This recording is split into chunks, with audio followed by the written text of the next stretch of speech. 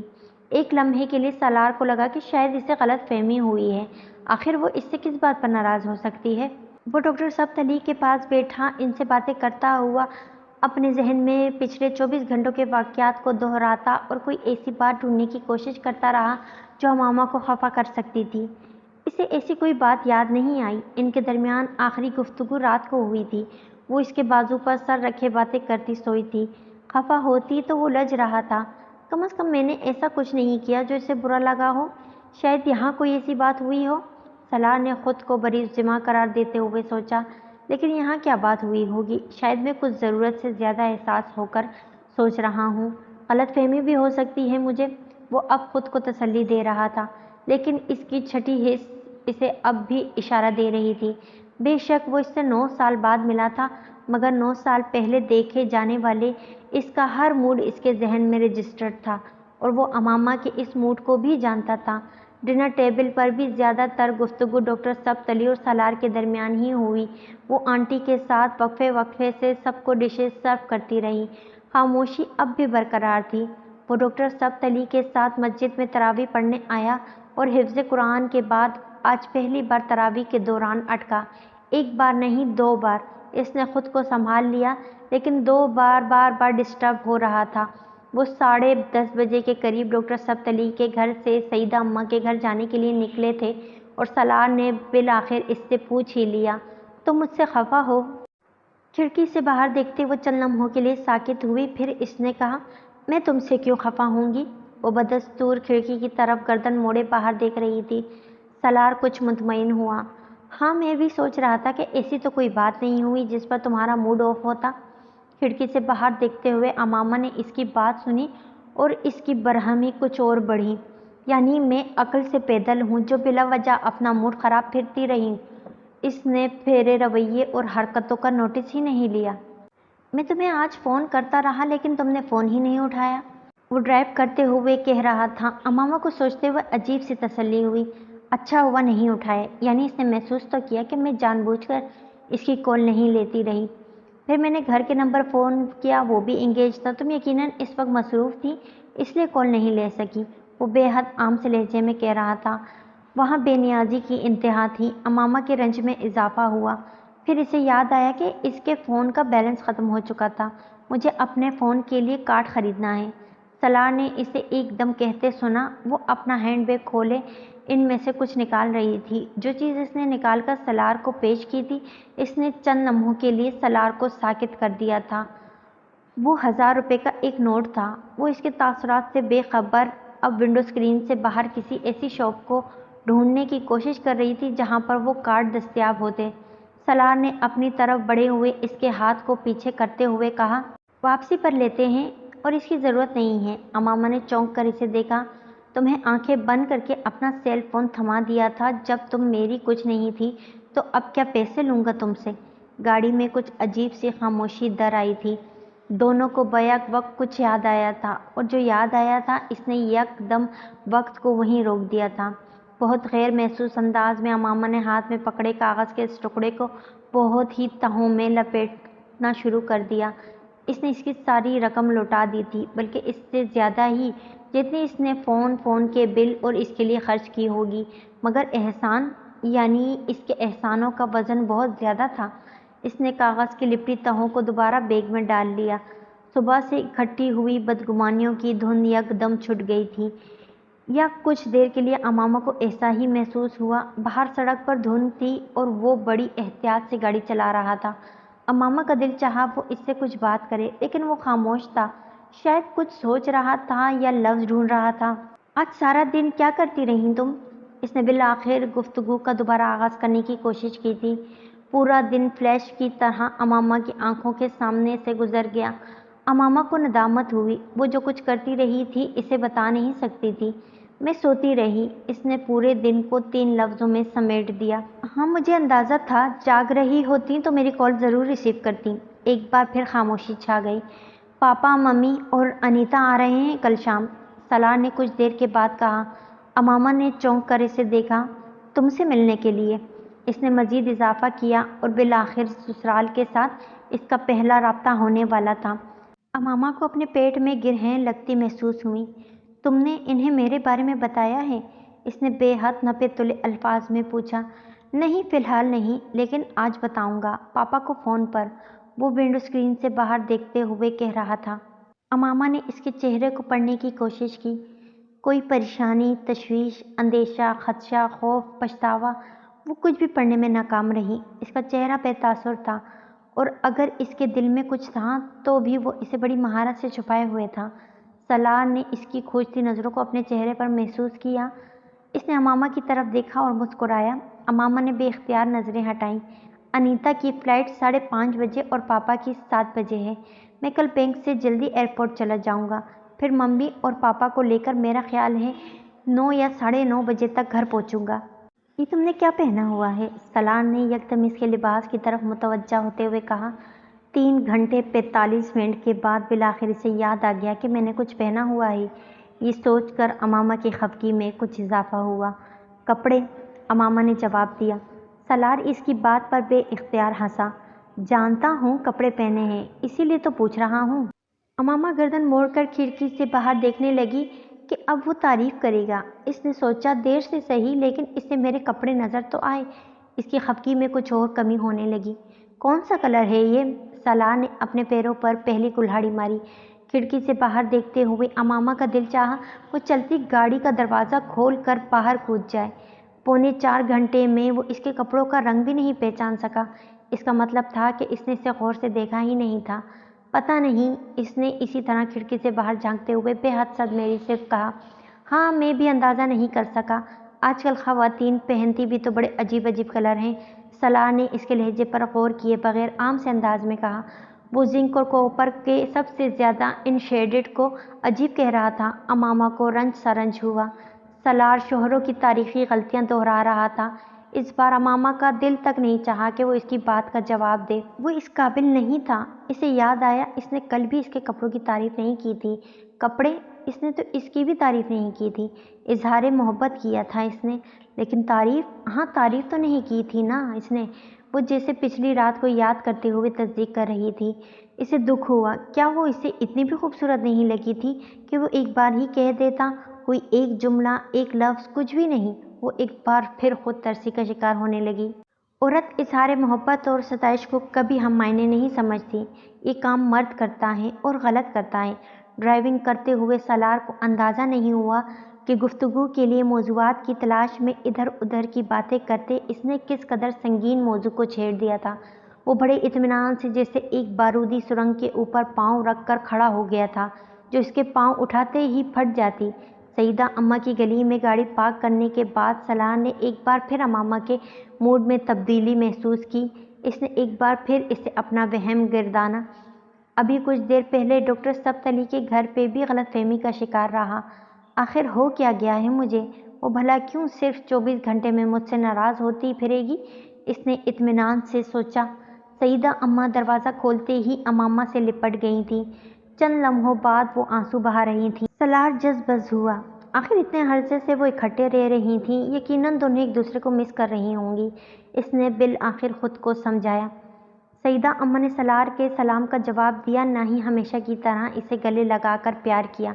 انہوں نے امامہ کو گلے لگایا، اس سے لپٹ کر آنسو بہائے اور پھر اسے لے کر اندر چلی گئی۔ وہ ہکا بکا دروازے میں ہی کھڑا رہ گیا۔ انہیں کیا ہوا ہے؟ وہ پہلی بار بری طرح کھٹکا تھا۔ اپنے احساس کو وہم سمجھ کر جھٹکنے کی کوشش میں اس بار کامیاب نہیں ہوئی۔ کچھ غلط تھا، مگر کیا؟ وہ کچھ دیر وہیں کھڑا رہا، پھر اس نے پلٹ کر بیرونی دروازہ بند کیا اور اندر چلا آیا۔ وہ دونوں کچھ باتیں کر رہی تھیں۔ اسے دیکھ کر یکدم چپ ہو گئی۔ سالار نے امامہ کو اپنے آنسو پوچھتے دیکھا۔ وہ ایک بار پھر ڈسٹرب ہوا۔ میں چائے لے کر آتی ہوں۔ بادام اور گاجر کا حلوہ بنایا ہے آج میں نے۔ سیدہ اماں یہ کہتے ہوئے کھڑی ہوئیں۔ سالار نے بے اختیار انہیں ٹوکا۔ سیدہ اماں، کسی چیز کی ضرورت نہیں ہے، ہم لوگ کھانا کھا کر آئے ہیں اور چائے بھی پی لی ہے، صرف آپ سے ملنے کے لیے آئے ہیں۔ وہ کہتے کہتے رک گیا۔ اسے احساس ہوا کہ وہ پیشکش سرے سے اسی کے لیے ہی نہیں کی گئی تھی۔ سیدہ اماں مکمل طور پر امامہ کی طرف متوجہ تھیں اور امامہ اسے کچھ کھانے پینے میں متعامل نظر نہیں آئیں۔ میں کھاؤں گی اور میں آپ کے ساتھ چلتی ہوں، آپ کس طرح اٹھائیں گی برتن؟ امامہ نے سیدہ اماں سے کہا اور پھر ان کے ساتھ ہی کچن میں چلی گئی۔ سالار ہونکوں کی طرح وہاں بیٹھا رہ گیا۔ اگلے 15 منٹ وہ اس صورتحال پر غور کرتا رہا، وہیں بیٹھا کمرے کی چیزوں کو دیکھتا رہا۔ بالآخر 15 منٹ کے بعد امامہ اور سیدہ اماں کی واپسی ہوئی۔ اسے امامہ کی آنکھیں پہلے سے کچھ زیادہ سرخ اور متروم لگیں۔ یہی حال کچھ اس کی ناک کا تھا۔ وہ یقیناً کچن میں روتی رہی تھی، مگر کس لیے؟ وہ اب الجھ رہا تھا۔ کم از کم اب وہ آنسو اسے سیدہ اماں اور اس کی باہمی محبت و یگانگت کا نتیجہ نہیں لگ رہا تھا۔ سیدہ اماں کے چہرے اور آنکھوں میں اسے پہلے سے بھی زیادہ سرد مہری نظر آئی۔ اسے اس وقت چائے میں دلچسپی تھی، نہ کسی حلوے کی طلب۔ کچھ بھی کھانا اس کے لیے بدہضمی کا باعث ہوتا، لیکن جو ماحول یکدم وہاں بن گیا تھا، اس نے اسے ضرورت سے زیادہ محتاط کر دیا تھا۔ کسی انکار کے بغیر اس نے خاموشی سے پلیٹ میں تھوڑا سا حلوہ نکالا۔ امامہ نے ڈاکٹر سبتلی کے گھر کی طرح یہاں بھی اس سے پوچھے بغیر اس کی چائے میں 2 چمچ چینی ڈال کر اسے کے سامنے رکھ دی، پھر وہ اپنی پلیٹ میں لیا حلوہ کھانے لگی۔ چند منٹوں کی خاموشی کے بعد بالآخر سیدہ اماں کی قوت برداشت جواب دے گئی تھی۔ اپنے ہاتھ میں پکڑی پلیٹ ایک طرف رکھتے ہوئے انہوں نے اپنی اینک کو ناک پر ٹھیک کرتے ہوئے تیز نظروں سے سالار کو گھورا۔ اپنی پلیٹ میں ڈالے حلوے کو چمچ سے ہلاتے سالار ٹھٹکا۔ اس نے پہلے سیدہ اماں کو دیکھا، پھر امامہ کو۔ وہ بھی ٹھٹکی تھی۔ وہ کچھ گڑبڑائی تھی۔ سالار کی پیٹھ پیچھے اس کی برائی اور اس کے گلے شکوے کرنا اور بات تھی، مگر اس کے سامنے بیٹھ کر وہی کچھ دہرانا، خاص طور پر جب ان الزامات کا کچھ حصہ کسی جھوٹ پر مبنی ہو، وہ واقعی گھبرا گئی تھی۔ سالار کو یہ سوال نہیں تبصرہ لگا۔ جی، اس نے ان کی تائید کی، وہ مرد دوزخ میں جاتے ہیں جو اپنی بیویوں کو تنگ کرتے ہیں۔ تو دوستوں، کہانی ابھی جاری ہے۔ اگر آپ کو سالار اور امامہ کی محبت کی یہ داستان پسند آ رہی ہے تو کہانی کو لائک اور میرے چینل کو سبسکرائب ضرور کیجیے گا اور بیل آئیکن دبا دیں تاکہ آنے والے اگلے حصے کی نوٹیفیکیشن آپ تک پہنچ جائے۔